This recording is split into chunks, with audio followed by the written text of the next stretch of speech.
Ayan, mga tol, ang ginagawa natin ngayon, hapon, ay pinapantay natin yung bandang gilid dito para ma-occupy natin yung space. Puro tambak ng lupa yung ginagawa natin.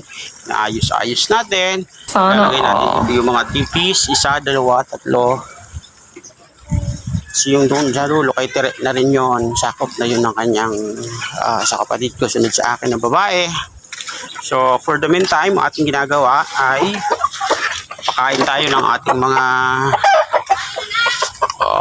labi-dabi. Huwag kapatid to. Mga pero gravy dyan. So, tingnan mo. Malulupit kumalo. Yung ating libangan sa hapon, papapawis-pawis. Ito yung ginawa natin ng isang araw. Ayos-ayusin natin.